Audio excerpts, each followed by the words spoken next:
Welcome to the Deep Dive.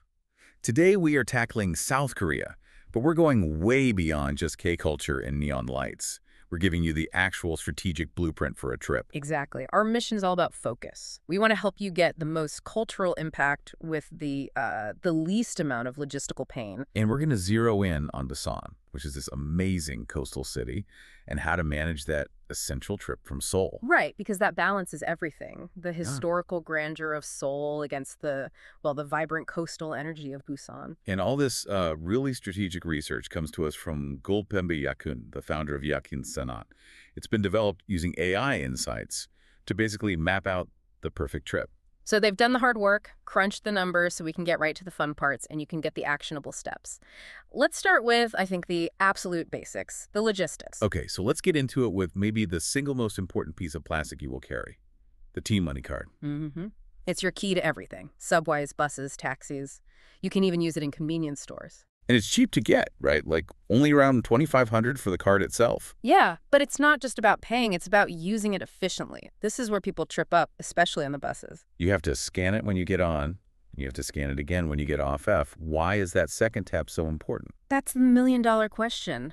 Because if you forget to tap off, Oh, I know this one. You lose the transfer discount. you lose the entire 30-minute transfer discount. And in a city like Busan, where some routes are, incredibly long. Like you could be making 2 or 3 transfers to get to one temple that would absolutely kill your budget over a few days. It adds up fast. It's a mental habit you just have to build from day one. Tap on, tap off. Okay, so from moving around a city to moving between cities. Seoul to Busan, it's about 400 kilometers. And your choice here really just boils down to one thing: time versus money. For time, it's got to be the KTX, the high-speed train. No question, it's the champion. You're looking at, what, 2.5, maybe 3 hours max? Yeah, for about $60,000. But the huge advantage, and I think this is key, is that it's city center to city center. Seoul Station straight to Busan Station. That's why it beats flying most of the time. People see a 1-hour flight time and think it's faster. But it's not. You have to get to Gimpo Airport, go through security, wait, fly, then get from the airport in Busan to the city. Exactly. The door-to-door time on the KTX is almost always better. Okay, but what if your budget is the #1 priority? We're talking about the express bus. We are. It's often nearly half the price of the train, sometimes as low as $30,000. But you're paying for it with time. We're talking 4.5, 5 hours on a bus. Doesn't that just sound exhausting? It can be. It's a trade-off. But Yeah. to be fair, the deluxe buses are pretty comfortable. Reclining seats, sometimes Wi-Fi. It's a totally viable option if you need to save that cash. All right, so you've made it to Busan.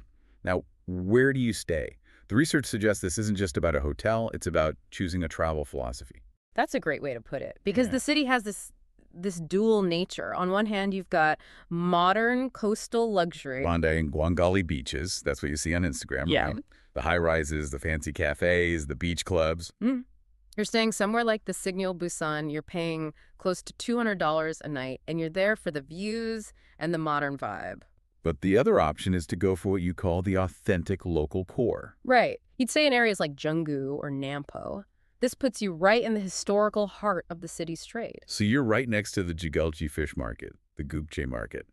You're in the middle of the action. Exactly. You're choosing immersion. And you can find amazing places like the Good Old Days Hotel for like $120 a night with a stellar rating. It's a different feel from Seoul, where it's more about, say, pricey and central Myeongdong versus budget-friendly Dongdaemun. Yeah, in Busan, the choice is more about the lifestyle you want to live. Sleek and modern or bustling and traditional. Okay, so let's talk about what to see in Busan. There's a cultural trio that's sort of a must-do. First up, Haedong Yeonggungsa Temple. What's so special about it is its location. It's one of the only temples in Korea built right on the rocky coastline. Instead of being hidden away in the mountains, which is much more common. Right. It's absolutely beautiful. Then you have Gamcheon Culture Village. The Santorini of Korea. All those colorful little houses stacked up on the hillside. It is stunning. But a little expectation management is needed here. Travelers often say it feels a bit smaller and a lot more crowded than the photos make it seem. Good to know.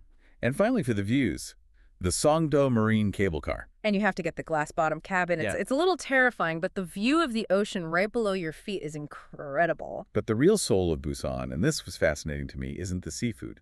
It's a soup. It's Dweji Gukbap. pork and rice soup. And its history is just wow. So get this.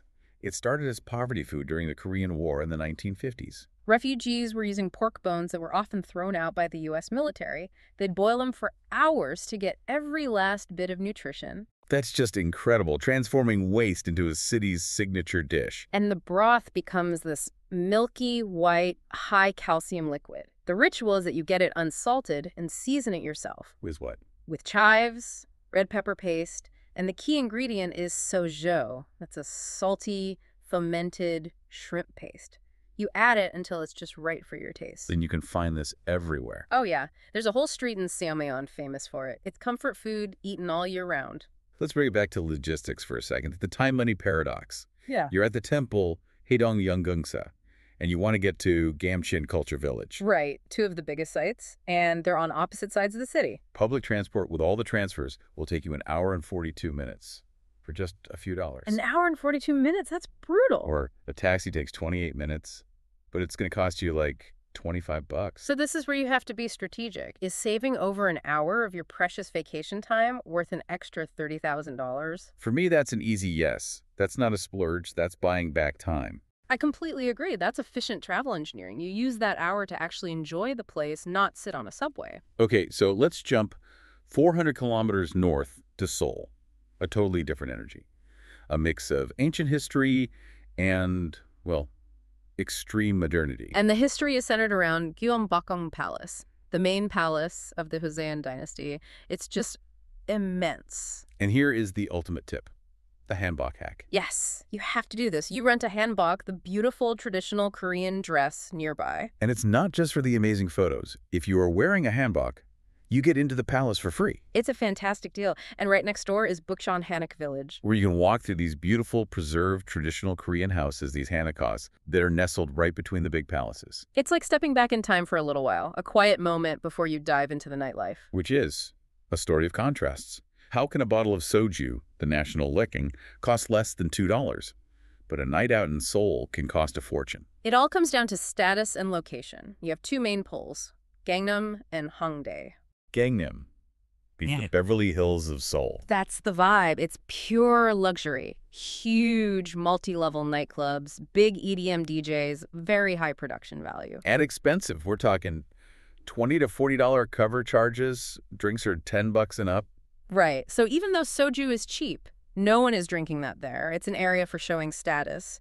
And they have strict dress codes, no shorts, no flip-flops. And they stay open until, what, 7 or 8 in the morning? Sometimes 9 a.m. It's intense, but then you have the complete opposite. Hongdae. The ultimate hipster area, right by the universities? Exactly. So the crowd is younger, the vibe is way more relaxed, and everything is cheaper. You've got 24-hour bars, clubs, street food everywhere. It's constantly buzzing. So your choice of where to go out at night really says a lot about your budget and the kind of social scene you're looking for. Absolutely. It's a perfect reflection of that wealth split you mentioned. Wow. We have covered a ton of ground today. We really have. But if we had to distill it down, there are probably 3 essential practical takeaways for anyone listening. Okay, first, take the KTX train between cities. It's almost always more efficient than flying. Second, master the T-money discipline. You have to tap on and tap off the bus every single time. And Third, when you are in Busan, please step away from the seafood for one meal and find a real steaming bowl of dwajigokbap. So as you plan your trip, you're faced with these strategic choices. Are you going to be the person who pays the $25 taxi fare to save an hour of sightseeing time? Or are you the person who's going to immerse yourself in the milky richness of that Busan soul food, only to chase it later with the expensive, pulsating neon of Gangnam's elite club scene? That decision really does shape your entire experience of Korea. And to continue your own journey of well-being and knowledge, we want to invite you to watch and listen to the Yakan Sanat YouTube channel. It features some amazing videos on face yoga, art therapy, and longevity. A perfect next step after this deep dive. Happy planning and enjoy the ride.